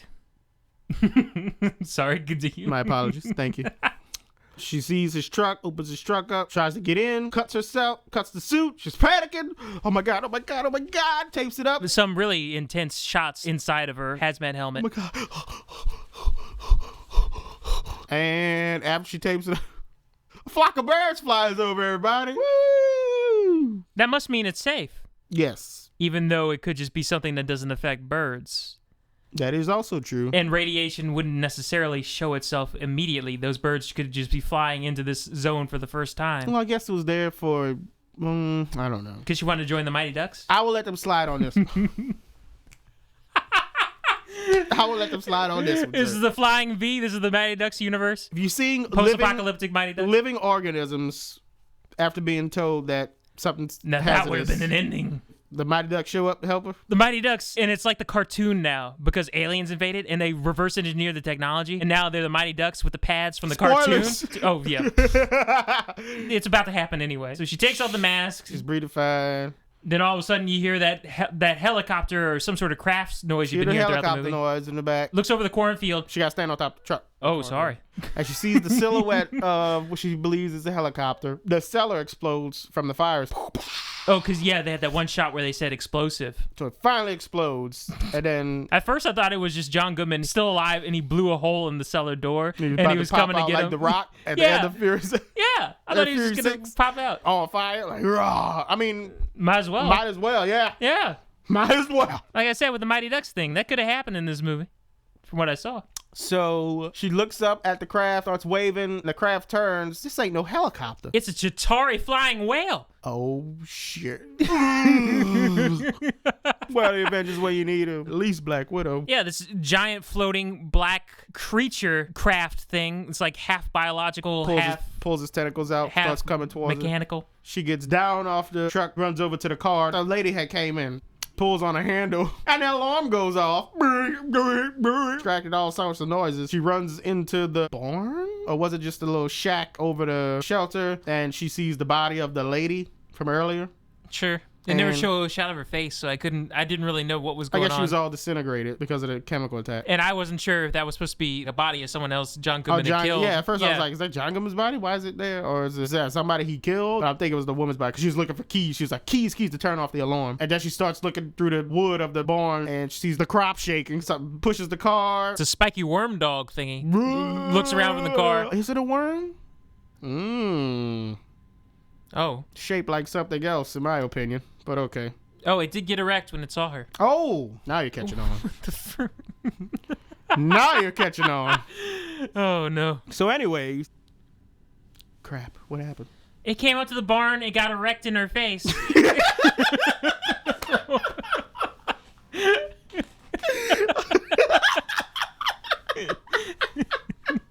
Yeah, but it's head, I'm assuming, through the bottom part of the barnyard. Yeah, there. and then another little white part came out, the black part. And then she's like, hi. aren't you supposed to cut that off whenever it's born? How does she escape this? She runs out. She sees a light on in the house. Hey, help, I'm here. But apparently it was just the aircraft on the other side illuminating the house. But that doesn't make sense because the aircraft had white lights and the house was lit up like a nice warm color. It was warm color light and then it turned into white light. So maybe it was the house had warm color light and the aircraft was just hiding behind it was playing a joke on her? I have no clue and I don't care. It was playing peekaboo? The aliens were playing peekaboo? Yeah, it just popped out. She ran to the truck. Oh, because she started letting out the poison gas that everybody's been talking about this whole movie. Oh, yeah, so she made sure to tape herself back up again. And ran to the truck. So the poison gas was real. Got over and disapparated? It dissipated, whatever. But then got the creature... back in the truck and Penis Face comes after her, latches on to the mask, rips it off her face, but there was no residue of any poison to poison her. I guess it really does fade fast, man. Fades fast, yeah. Yeah, it doesn't last. Fading. And then the alien aircraft picks her up. It's like the face of the Cloverfield monster on the front of this aircraft. And it's got tentacles grabbing her truck and bringing it towards the mouth of the Cloverfield monster. I'm gonna eat you. It's like a flying Cloverfield monster with a special backpack wings, like spine wings. Spine shape, but each vertebrae has wings popping out of it. Didn't it look like that? Because it had the beak like Cloverfield monster, I thought. It had the mouth, but I'm just gonna say it was just shaped like a standard alien aircraft you would see. Like maybe the Cloverfield monster in Cloverfield was just like a scouting one that lost its jetpack or something, lost its wings. According to the marketing for Cloverfield, though, that one was a baby. Oh, okay, so it was... These are babies that have been outfitted with technology. Huh. I don't know. Let's not connect this So to they're the really first upset Cloverfield. about whatever happened to the first Cloverfield baby, and they sent a giant... I don't think this is connected at all, but okay. If you want to connect it, we can, yes. Well, it's because it's a flying Cloverfield monster. Sure, we can make it a Cloverfield monster. It is. And it picks her up, and That's what it is. she looks down. Oh, and we forgot to mention, because he said it so quickly, it took me a while to catch it too. Early in the movie, to see her grab the bottle of wine and place it in her car, he says, I managed to grab a few things from your car. Didn't manage to grab the booze, though. Says it very quickly, but he lied. The booze was in his truck. This is John Goodman's character we're talking about. So she's being picked up. She's in John Goodman's truck, grabs the booze bottle, looks at it, then picks up a Lighter. a lighter, looks at it. Meanwhile, I just want y'all to realize the creature has picked her up right now and is bringing her in very slow pace for her to do all this. Facing upwards, vertical, going into its mouth, slowly tentacling that truck up to its mouth. It's gonna consume the whole vehicle, pretty much. Maybe it just needed time to unlock its jaw to put the whole truck in. I think that's what it's gonna do, because whenever she finally lights the Molotov cocktail with the wine bottle, she throws it up at the thing, she times it, but it's this tiny mouth that barely the Molotov cocktail fits into. It was a very tiny mouth. Okay, there's the big latching teeth part, and then inside was the throat part that she threw the Molotov cocktail at, I guess. And it blows up inside the creature, even though it was a Molotov cocktail. And maybe the fire would have got put out whenever it wasn't in the oxygen anymore, when it got into the mouth of the thing. It's symbolic of letting go of her past choices. It's defeating what is oppressing her, what is about to consume her. She defeated what was about to consume her life, and she said, "F that." And she let the bottle go. What was her oppressing her? Raymond, this is all in her head. She's getting over alcohol problems. I'll tell you what this movie's about, because I'm sick of it. I've seen too much of it. We've made things about it. I don't care what anybody calls us who listens to this. Okay, what you call me, but I'm gonna tell you what it is, and I hate let's it. finish. Okay. She kills the monster aircraft thingy, gets into the car. I don't know if she found the keys for her. I guess she did, because she turned off the alarm, drives away, turns onto the radio. All of a sudden, she can pick up a radio signal again. She hears a woman's voice on 1370 AM. telling her, hey, get to a safe zone north of Baton Rouge. But if you have medical or combat training, go to Houston. There are people there who need our help. So she stops, looks at the sign, Baton Rouge sign, Houston sign. She turns her car, goes to Houston. You get a silhouette of lightning striking and see more alien ships in the background. The end. Raymond, you forgot two important things. What was the two important things? Transmission was from Mercy Hospital. So this is the Left 4 Dead universe. Oh. This is a transmission from Mercy Hospital. Did it really say Mercy Hospital? Yeah, it was Mercy Hospital. Oh. Sure. Mercy Hospital it is, everybody. Oh. I just don't like this movie. She was at a crossroads, sir. Back to her old life or to a new adventure? No, it was go be safe or be the bold, brave woman and go take on the aliens. That's what it was. She knew how to defeat them, sir. All you had to do is throw Molotov cocktails down their throat. And she needed to tell somebody. No, that's it. I'm not arguing with that anymore. I'm done. She knew the secret how to defeat the aliens. That if you blow them up from the inside, they're dead. Or according to this movie, all the women knew the secret to how to defeat the aliens. Okay, Raymond's got a huge thing he needs to get off his chest. Time for general discussion. Raymond, it is time. The agenda of this movie. Are you ready? Yeah, it was what we've been saying beforehand, but of course we get called names and tell we don't have integrity journalistically, but this movie is a blatant thing of it. It's feminist propaganda, and I'm just tired of it. And I'm tired of them using sci-fi as a backdrop for it. It's ridiculous. She's been oppressed by her father, who beat her. She was oppressed by her fiance, who I guess, like you said, didn't want to let her follow her career. And now there's this man took her and oppressed her.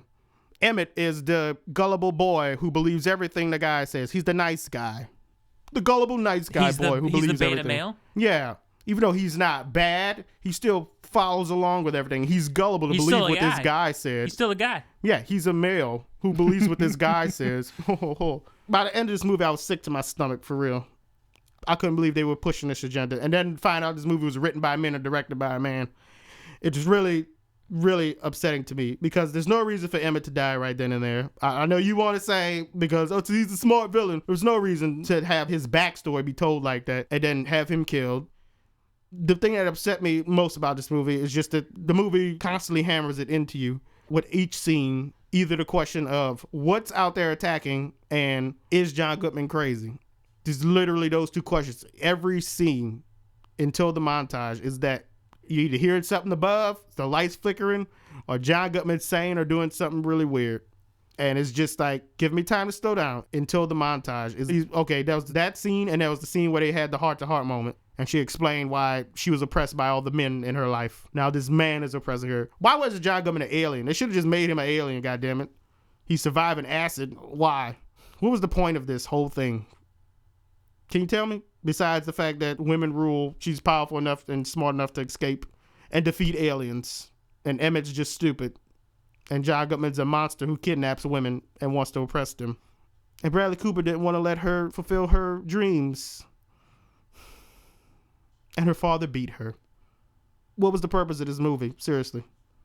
Have it just end with the John Goodman stuff. Because if it was just the John Goodman stuff, and just the constant question of is he crazy or not, I probably would enjoy this movie more without the aliens. You're constantly throwing that question at me, and I can't answer both questions. You give me time to process one.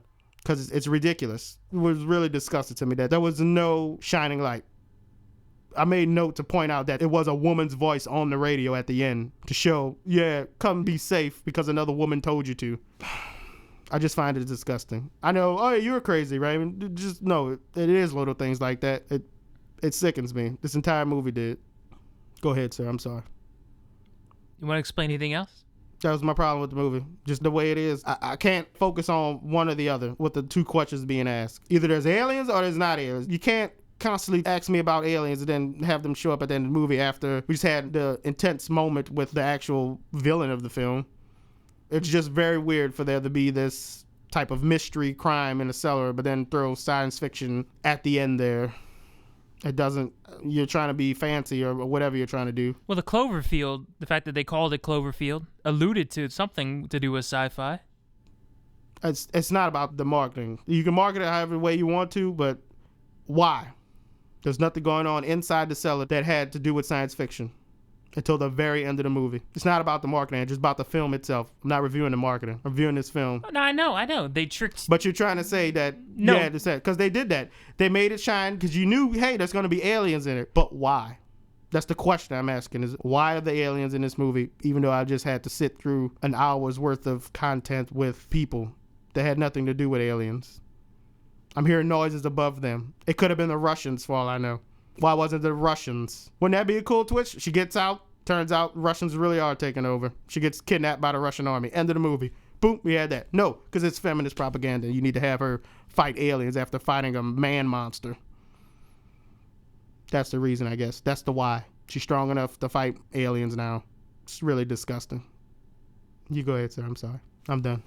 Well, I guess the first question I would have is it that bad right now in society and with this push for feminism that you can't have a movie like this anymore with a woman like this just happen to be more intelligent than the males? You can't have that anymore without it being an agenda? Yeah, because I don't see no reason why there couldn't have been a female villain. Like John Goodman was married and a boat would kidnap women. Because you've had that in movies before. I thought that might have been the case, because whenever that woman came up and was burning up and was yelling at Mary Elizabeth Winstead, I didn't think there were aliens. I thought maybe John Goodman had a wife who's in on the scheme, and then she might come down into the cellar and reveal herself like she wants to be with Mary Elizabeth Winstead after they killed Emmett or something. I thought that would have been a clever twist if the woman with the scarred face was actually the wife and they lost the child some other way, Megan some other way. They both miss Megan, and they want somebody to replace Megan. But to answer your question, what was it again about society? We can't have this without thinking that? Because yes, you can't. Because we've seen it in other movies in the past before. They're setting it up. They're just throwing it in your face constantly by showing that Ben, we don't even know why she left Ben. There was no explanation for that. All you know is that Ben, he's a man and he did something bad. That's all you know. Is the problem really that there's a lack of movies now that do the reverse, where it's the man who's the smart one now? Is that why it's really hurtful? Because you is it because no, you know it's not hurtful because of that. It's hurtful because don't try to make me feel inferior. Okay? Don't try to tell me I'm a bad person for being a man. Why is this hitting you really hard because right I'm a now, man though? And it's making me But why feel right bad. now? Because the movie marketed towards me that I was going to see a nice mystery sci-fi movie, but it didn't show me that. It gave me the message that men are evil, and that's why it's hitting me. And I'm tired of that message because I've seen it in other films these past 2 years. And I'm sick of it. What the marketing made me think was that it was just going to be a huge panic room type movie where she's constantly trying to get out, and there might be something out there might not. Yeah, that's what the movie marketed as, but it wasn't. Instead, it kept throwing the men are evil in my face. We don't know what Ben did. All you know is he's bad, did something to her. He tried to be reasonable, though, and said, hey, let's work it out. She didn't want to answer. We have no context. We have no context for that breakup. Exactly. But the movie wants you to assume that Ben's the bad guy. That is And that's true. why she doesn't want to go back to him. They do want you to assume that Ben is holding her back in her career and what she wanted to do. Then she gives the backstory about her father. But for all we know, Ben might be the only one supporting her in what she's trying to do because she's still got all the supplies out. She still has drawings and sketches. Maybe she stays at home and Ben does all the work and she's living off Ben's dime and she can't get her career going. It doesn't matter about the career part. It's about the fact that her motivation for going is because of him for no reason. She's breaking up with him. They were obviously engaged. She left the engagement ring. What could possibly happen for somebody to break off an engagement? I don't know. They were playing a dramatic score while they were on the phone, so I didn't get to hear what the conversation was Well, about. she said, hey, it's me. So I'm assuming maybe he didn't do any cheating. I don't know who did cheating or who did what. But anyways, yes, that's why it's hitting so hard. Because I'm tired of them throwing men are evil in my face. We're either evil or we're stupid. Emmett was stupid. There was no man good guy in this movie. Emmett could have been her male sidekick. I've been fine with that. I'm all for empowering women. But don't belittle men in the process of doing that. And that's what this movie did.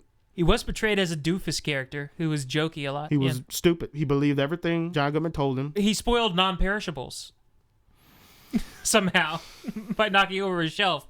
But yes, that's why it's hitting They take hard. some time. I'm tired of it.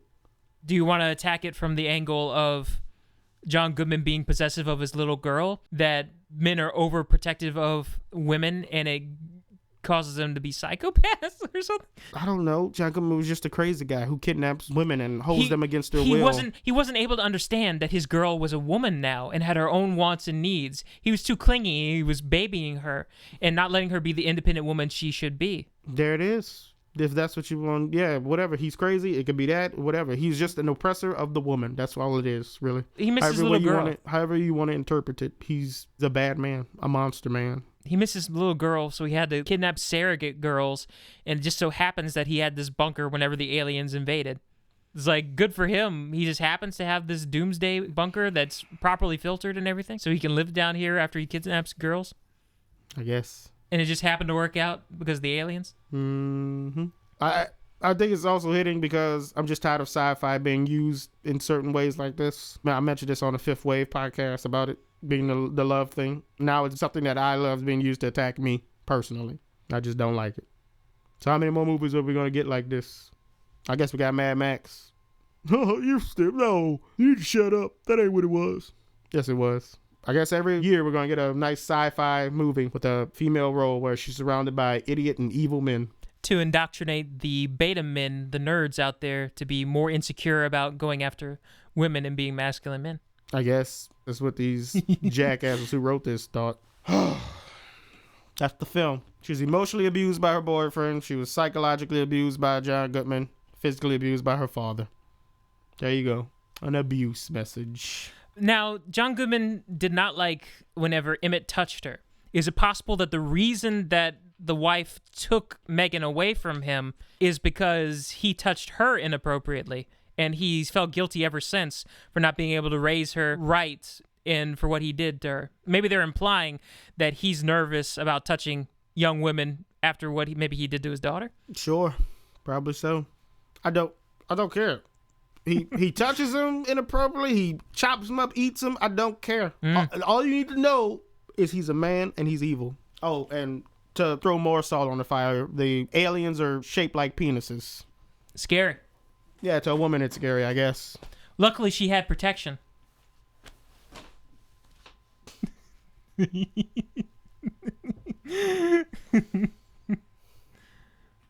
I think that's also what really pushed it, that the alien was shaped like a penis. And I just was like, are you serious at this point? Did it really have to be that? Did it really? You might be right. I'm not going to argue you that... even made the thing. It came out like a foreskin. It was like, ah! I'm surprised it didn't shoot white acid. Why not?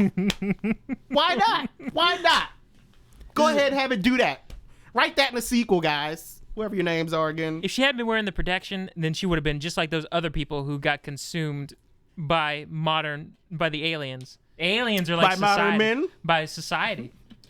The aliens are society. It was the man using his stinky fart gas on her. Or whatever. Sick of it, man. It's disgusting. People are praising this, though. Oh, you want your reaction? 10 out of 10s, 9 out of 10s, Well, 8 out of 10s. Hold on. Let me give my reaction real quick. 7 out of 10s. Can I give my reaction to this movie? Go ahead. Oh, I just wanted to, you asked about the surprise for the reviews. Okay, Sorry. real fast, my thoughts on this movie are it was a little dull and flat most of the time. The only thing that really kept me engaged was John Goodman. I really enjoyed his performance. I thought he was funny. Even, maybe he wasn't supposed to be funny, but John Goodman's always a delight to hear him yelling at people, the way he inflects with his voice, and that's a very positive thing. I cried laughing whenever he was yelling at poor Emmett, and I wish the movie was just those two characters locked in this bunker together and the tension between them having to deal with one another.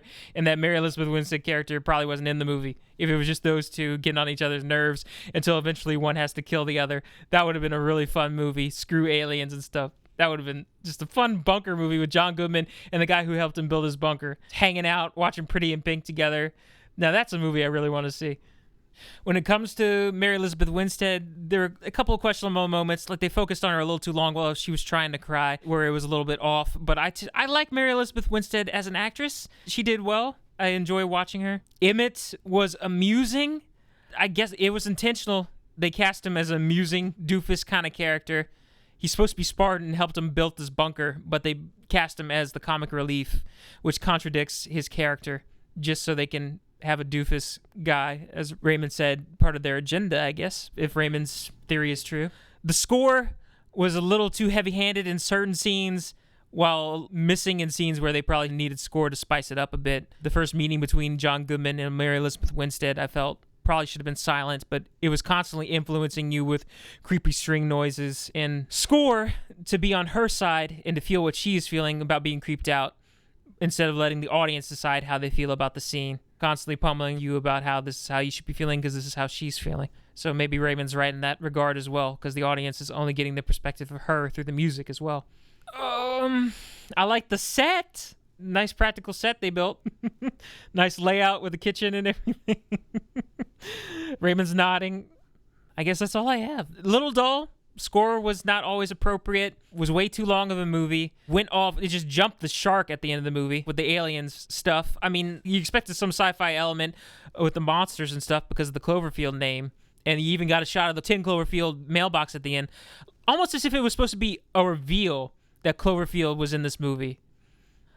Like, I feel like maybe the original intent was to release this movie as something else, like a Panic Room type movie, and not have it called Cloverfield. And then at the end, whenever you see the giant flying monster and then you see the mailbox, it's supposed to be a reveal that this is in the Cloverfield universe. I feel like they spoiled the twist of the movie by calling this 10 Cloverfield Lane.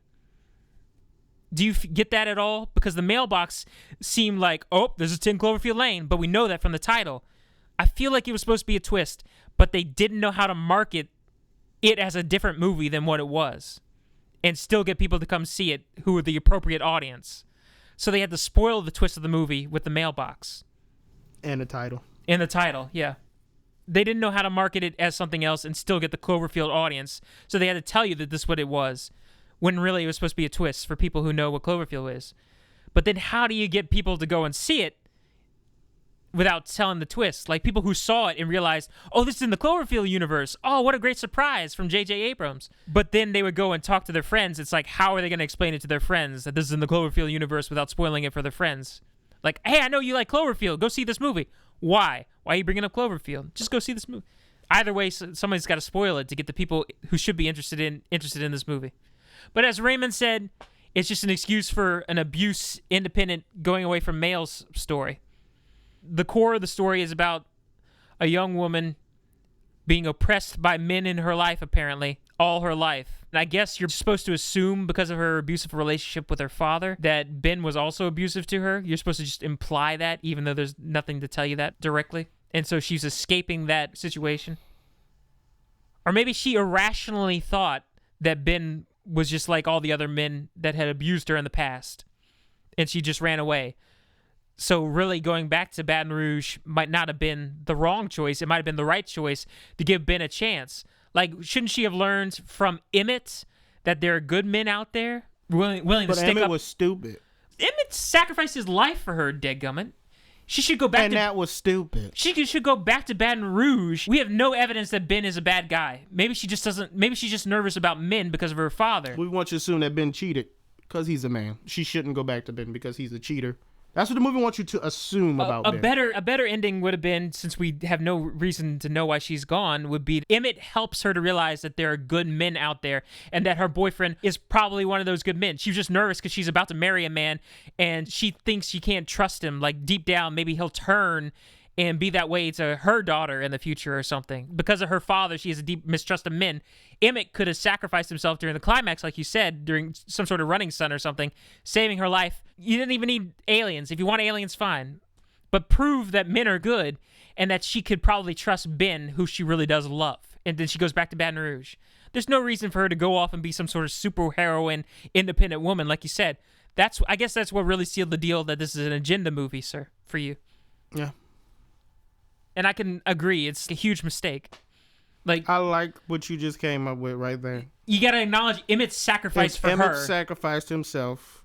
That's the key thing. And she just goes back to Baton Rouge. Go back. Well, I guess you wouldn't see Baton Rouge anymore because he wouldn't have that stupid radio thing. But she just goes back learning to her trust boyfriend. men. Yeah, learns to trust men. Learns to trust men. That's the correct ending. This ending. That is the correct ending. This ending. That's the correct agenda. Yeah, that's the proper message. But this is, you're right. This is the feminist ending where she realizes, even though Emmett sacrificed himself, I still don't trust men. I haven't worked through my issues at the end of this movie. I'm going to go off on myself and fight aliens. The radio said if you have combat or medical training. She sewed up John Goodman's head. And she killed the alien. And she threw a Molotov cocktail that somehow blew up an alien. Combat training. Yeah. She's a boss now. You're completely right, sir, because that's the key thing that could have changed this from an agenda movie to a good lesson movie where she actually grows as a character, acknowledging Emmett. You would have been able to cut out all that sound above them type stuff, too. Like I said, can I just focus on the is he a monster thing? It would have been a much better movie. I couldn't focus. I couldn't do it. I guess they felt like they had to do it to a certain degree, or else to have the alien reveal. Well, just to have the period where she completely trusts him whenever that lady comes up. Yeah. Trust his story. Well, that's why he just needed it like once or twice in the beginning. Like you say, he throws out the whole, it could be the Martians, it could be this. And then what's his name? It's like they had the flash, the red light happened, went off. It was just, all you had to do was hear the sounds above. There weren't even any red lights from the craft at the end, were there? Oh no, Raymond's collapsing in his chair about how stupid that is. So let's assume that the red light was like a super bomb that the aliens had. Why didn't they just drop a super bomb on her instead of have the little foot penis soldier monster alien and the aircraft do all this slow drag to me so you can construct the weapon and kill me? Should have just dropped the super bomb. I guess you could use that for every movie with aliens. Why didn't they just use his ultimate weapon kind of thing? But we didn't get to see the red flashes or anything like that. Maybe Emmett was lying. Maybe Emmett was a villain this whole time. Who knows? I don't know. Well, as a movie, it's a little flat. Like I said, I enjoyed John Goodman's performance and the set work. There were a lot of amusing scenes and exchanges. I did like John Goodman's performance. His acting is always wonderful. I just didn't like him in this role that was pushing on me. I liked it whenever he got the card for his turn on the game and he got really excited and he like licked the top of his lip like he got really excited. Like the little ticks that you don't see in characters these days from John Goodman. Yep. The Emmett guy, he did a fine job. I mean, and Mary Elizabeth Winstead, she does a good job in acting as well. This is nothing to hold against the actors. They were only getting paid to do this. Everybody's got to work. So, although I do feel like John Goodman should have said something to these fools about the fire extinguisher thing. Why would I just have that in my hand? Shouldn't I have a fire extinguisher as well? But John Goodman's John Goodman. He's the man. He's a spoilers. It's not a spoiler. Everybody knows that. Look that up online. No, us. Oh, spoilers for us. I guess you can beep that. He's a like, don't say They'll figure it out somehow. Just go boop. The acting was great. It's about the only positive thing I can say about it. In all fairness, in my biasness, I want to give this movie a big red X. But in fairness, I'll give it 1 star. I probably won't watch this again. It's just in the background for something. Yeah, I'm glad we talked it out. And the fundamental flaw of the movie that turns it from being a good movie to potentially feminist propaganda is just the choice for her not to go back to Ben for no apparent reason and not acknowledging that not all men are evil because of Emmett's sacrifice. Yeah. That's where things get sketchy. It becomes full propaganda whenever she has to fight John Goodman, destroys him, then she has to fight aliens. She survives alien assault from the sky and the ground with no weapons. She can't even run fast, but she manages to people run. started walking out of the theater whenever the alien dropped her, and the truck landed upside down, and then she woke up, and it was right side up, and then people started walking out of the theater. Didn't it land upside down? I think it landed, I think the shot was just going face straight. You didn't see which way it fell, but it did go nose straight into the ground. It seemed like it was falling on its head. It's like some Inception type stuff where they cut away. Yeah, a few of the guys walked out, and I started clapping for them. I thought maybe they saw the message. They didn't need to see the rest. rest. They didn't need to see the rest after she blew up the alien. She went to go fight aliens now because she's a hard woman who don't need no man in her life. That's the message. She can take all in the world. This whole thing felt like a backstory to a video game character. Well, yeah. Like somebody you meet in the world character in a video game would tell you, yeah, I was once kidnapped. Whenever the invasion started, I was kidnapped at the time. Something outlandish like that. Well, yeah, it feels like an origin story for a huge action movie. It feels like a setup for a grindhouse movie. Abused by her father, kidnapped and oppressed by John Goodman, she escaped and killed an alien spacecraft with a Molotov cocktail. Mary Elizabeth Winstead is Michelle.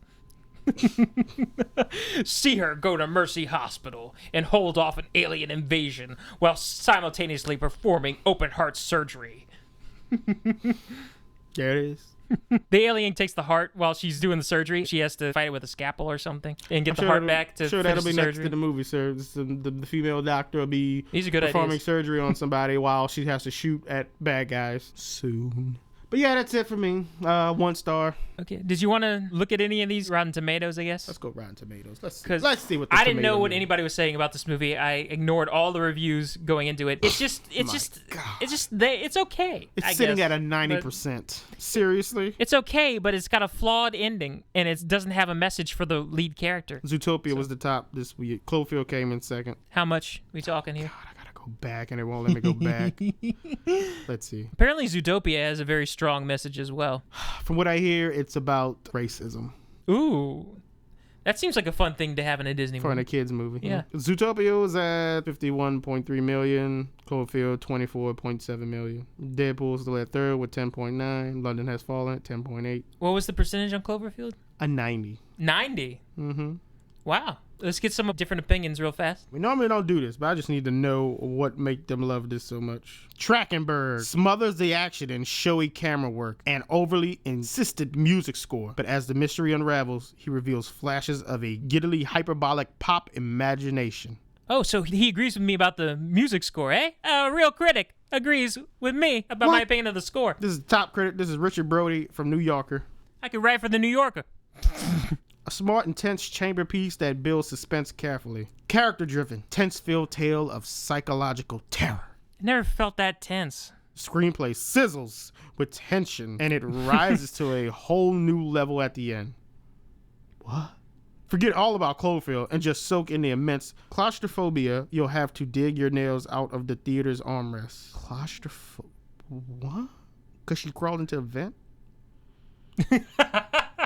Now, this is the audience reviews. Tense, thrilling, and downright bone-chilling. 10 Cloverfield Lane presents itself as a spiritual sequel to the 2008 film Cloverfield, even though to myself, at least, it feels more like a start of an anthology. Like the television show True Detective. Each season is presented with an entirely new cast with absolutely no reference to the others, I guess he was going to say. It cuts off. What? Oh, so like the Twilight Zone. Mm-hmm. They're just going to put Cloverfield in the title in some cheeky way for everything? Mm-hmm. So you got Cloverfield. So we had a monster. We had aliens. What could we have next? Zombies? So what would you have? Would you have like what would the woman be doing in this one? She'd be trapped on an airplane. All these crazy men. Then the airplane lands at the end, and there's zombies. She has to fight terrorists on an airplane. Airplane lands, zombies. These aren't really as good as Twilight Zone, though. So if you're a critic, you either really like this movie or you like the movie until the aliens show up. What are the rotten people saying? Oh, here's a rotten. I expected jump in my seat scares. All I got was the fidgets and more laughs unintentional than the last comedy I saw. Exactly. This guy gets it. It's a hilarious movie. This is the funniest movie I've seen in a while. Let's get another rotten in here. Great publicity, dumb movie. The title alone is a spoiler. There it is. The title is a spoiler. This is written by Amy Nicholson. Thank you, Amy Nicholson. The title is a spoiler. That's supposed to be revealed at the end, 10 Cloverfield. I put it to you that the ending of 10 Cloverfield Lane sucks. Now, let me explain why. Should I click on his full review? No. You if you can't fit it in a quote. No. Ooh. That's some words right there at the bottom. Derivative, risible, paltry, bring back M. Night Shyamalan. All is forgiven. That's some words right there. Ooh. I said this is the same universe as M. Night Shyamalan earlier. We're on the same vibe as these negative critics, sir. We got this. This freshman says, and the Oscar for the best movie nobody saw coming goes to... That rotten one. Roger Moore from Movie Nation, his rotten review quote is, "Nope." Oh, it's what's his name? I watched a few of his videos on YouTube. Chris Steitman or whatever. Stuckman. Yeah. 10 Cloverfield Lane is a shining example of old-fashioned horror filmmaking, with nearly every scene building upon the last. It doesn't build properly to be a horror movie. It's more of a mystery. I never feel tension for Mary Elizabeth Winstead because of Cloverfield. Because Cloverfield in the marketing spoils the mystery of the movie. Something is out there. We know something is out there, yes. Raymond is completely right. We know something is out there, so why are we dealing with this? Why can't we just get to the part where something happens? At first, I thought that they were going to pull like a Paranormal Activity and all that marketing footage where she's standing outside the thing and all that was all false. There really wasn't anything out there. Well, maybe people would have been upset if they hid the Cloverfield thing. Like in, what was that, Remember Me movie? Remember Me? It's a romance with Pattinson. Yeah, I remember watching that one. Yeah, I was like, what? And then they didn't mention... That took place the 9/11 thing. Yeah, at the end, he's like, oh, right, I'm going to do this thing, and we're going to have a happy ending. And then 9/11 happens. It's like, what the fruit? People were upset. What? Where did that come from? So maybe they thought people would be too upset. I remember watching Where's that in this the theater coming from? with someone. I remember when the movie first starts is when she's a little girl. And it said like 1991 or something. And then it says 10 years later. But you never catch that. But the movie came out like 2009 or something, 2010. There was nobody on like an iPhone or nothing. They were all using flip phones. You got a quick thing of George Bush on the screen as president talking. And that was it. That was the only clues you got. But I kind of like that. We're just talking now. You probably have to trim all this. That was probably the original intention with this movie. Was to keep it a secret? To keep it a secret, have it just be a panic room type movie. Reveal at the end of this Cloverfield movie it's supposed to be a huge surprise. But they spoiled it so you can't think of anything else but that. And then the human drama is not resolved properly with her learning to trust men again after the sacrifice of Emmett. It's got a more positive message for feminists, I guess. This serves as a good reminder that just because a movie can go in a certain direction doesn't necessarily mean it should. A movie about fear that's not scary or surprising enough. I'm done. You got anything else? No, I asked if you were excited about Daredevil. I am, no. Oh, can't wait for Friday, though. Oh, it's coming. Friday! My only thing, though, is now I'm starting to feel the, is this going to disappoint me kind of thing? Is this going to be a disappointing one? There's so much stuff going on this season, though. Noah was really excited about 10 Cloverfield Lane. Like, I hope he didn't love the movie, and we just trashed this for Noah. He probably did. He's probably going to say, Raymond, you crazy? Why you always got to look into stuff like that? I'm going to say, because that's what it threw at me. I gotta be honest. I saw. I gotta be honest. I was middle of the road coming into this podcast, and then you just brought the down, man. You just brought it down. I was ready to have a fun conversation about this movie. I was about to chat it up. I thought, it would be fun to poke fun at this movie and have a few laughs. But you were serious, man. You just wanted to jump to that agenda, man. It was really upset. My stomach was hurting after that. I'm just tired of that being thrown at me. Men are not evil. Just stop that. We can all get along together. We can all have a multi-gender team fighting the supernatural. Sorry to throw that in there again. I wonder if Chris Hemsworth is going to say stupid things in the new movie. Yeah, he does. I'm going to be looking through that. I'm going to be... there's in the trailer? You didn't watch the international trailer? I didn't watch the international trailer. They want him to come up with a logo design, and he drew the classic logo design, but with big breasts. They're looking at it as like, I don't know. They have a negative reaction to it. And then he says, oh, is it the breasts? Because I can make them bigger.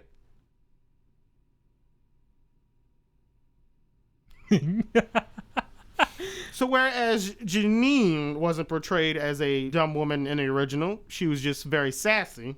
Yeah. And she was smart. She was her own woman. And she really got into it whenever the business picked up. She was like, we got one! And she's excited for the guys. Dude. So when they put the male in the role of the secretary, he has to be dumb a eye sexist candy pig. A dumb eye candy sexist pig is what I'm getting. Yeah. You see what I'm saying now? I see what you're saying. It's not just a gender switch. We're getting rid of all of y'all because y'all aren't good enough to be on the team anymore. Now you're relegated to eye candy doofuses who we make fun of. You're either stupid or evil. It's sickening. It's disgusting. Nobody made y'all look stupid in the movies back then or anything like that. I guess James Bond had some of his girlfriends turn on him. All he wanted to do was sleep with him. So I can't get me mad at that. And it was Indy 3. Okay, that's enough. I'm trying to find this trailer because I need to watch this now. I need to see this for myself, Andrew. It's not that I don't believe you. I need to see it. Ghostbusters, what do you want? Janine was awesome. Already. The original trailer was 4 scientists. Now it's 4 friends. I guess they had to change it because people complained, yes. Wasn't the scientist? Yeah, Winston wasn't a scientist. Winston wasn't a scientist. What if he became one at the end? What if he got his degree? In a cartoon, I believe he got his degree. Apparently, he has a degree. Let's do this! Okay, I don't know if it was a race thing or a lady thing, but I'm mad as hell.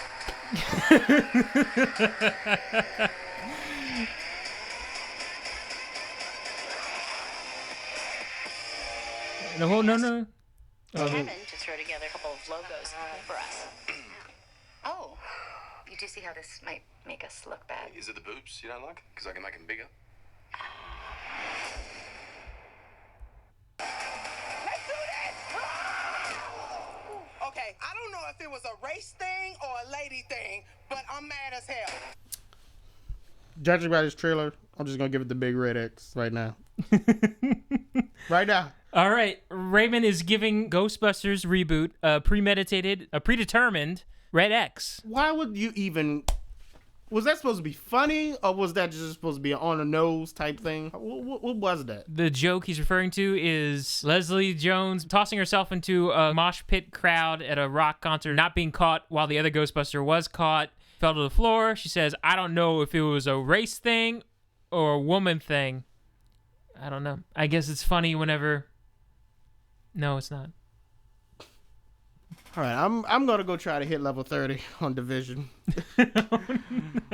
All right. Well, sorry if you liked 10 Cloverfield Lane and if you're excited about the Ghostbusters movie. Do I have time? Oh, I do have time. And also if you're part of the feminist movement and now hate us, good for you, I guess. We've said it before. I'll say it again. All for women empowerment. All for it. Just do not belittle men in the process. That's all I'm asking. We can all work together and get along. That sounds like a proper note to end it on. For the Parking Lot Projectionists, I'm Andrew. And I'm a very calmed down Raymond now. Shutting it down. Frick. I'm sorry to bring you down on the film set.